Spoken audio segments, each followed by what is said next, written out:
Semangat pagi, breaking news hari ini tentang aksi nyata menyebarkan pemahaman kurikulum merdeka.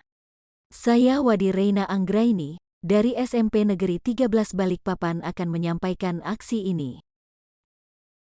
Modul 1. Memahami dan mengenali diri sebagai pendidik. Berikut penjelasan Merdeka Belajar menurut Ki Hajar Dewantara. Manusia merdeka adalah manusia yang bersandar pada kekuatan diri baik lahir maupun batin, tidak tergantung pada orang lain. Penting bagi murid untuk mengenali diri, berdaya untuk menentukan tujuan dan kebutuhan belajar siswa yang relevan kontekstual terhadap diri dan lingkungannya agar menjadi pribadi yang mandiri dan merdeka. Jadi, dasar-dasar pendidikan menurut Ki Hajar Dewantara. Pendidikan adalah segala kekuatan ada pada anak-anak agar mereka dapat mencapai keselamatan dan kebahagiaan yang setinggi-tingginya baik sebagai manusia maupun anggota masyarakat. Salah satu langkah awal kita sebagai pendidik adalah bagaimana memaknai dan menghayati pribadi kita sebagai manusia merdeka untuk terus belajar. Modul 2 Mendidik dan Mengajar. Pendidikan menurut Ki Hajar Dewantara. Pendidikan yang sesuai dengan bangsa kita adalah pendidikan yang humanis, kerakyatan dan kebangsaan. Pemikiran tersebut menjadi gagasan yang melampaui zamannya di mana beliau hidup dan masih relevan hingga sekarang ini.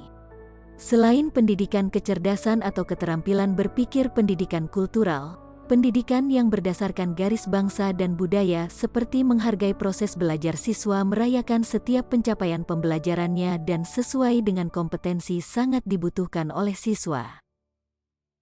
Modul 3. Mendampingi siswa dengan utuh dan menyeluruh.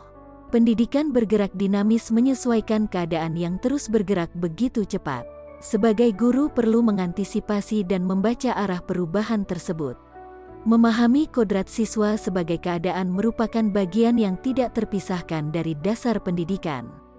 Siswa kodrat keadaan terdiri dari dua hal, yaitu kodrat alam, kodrat zaman. Kodrat alam adalah dasar pendidikan siswa yang berkaitan dengan sifat dan bentuk lingkungan di mana mereka berada.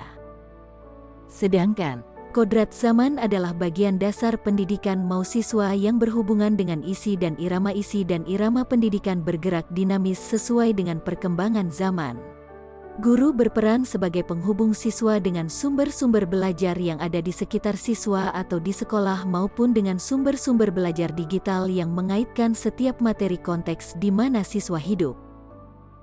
Pembelajaran kontekstual dan peran guru sebagai penghubung sangat dibutuhkan siswa, karena itu adalah membantu mereka menguatkan kekuatan-kekuatan kodratnya. Modul 4. Mendidik dan melatih kecerdasan budi pekerti. Budi pekerti atau yang disebut watak diartikan sebagai bulatnya jiwa manusia yang merupakan hasil dari bersatunya gerak pikiran, perasaan dan kehendak atau kemauan sehingga menimbulkan suatu tenaga. Budi pekerti juga dapat dimaknai sebagai perpaduan antara cipta atau kognitif dan rasa atau efektif sehingga menghasilkan karsa atau psikomotorik. Sebagai pendidik di sekolah ikut turut serta memberi berperan membantu siswa untuk menemukan kecerdasan budi pekerti yang dengan tuntunan dan keteladanan yang sesuai dengan kebutuhan siswa.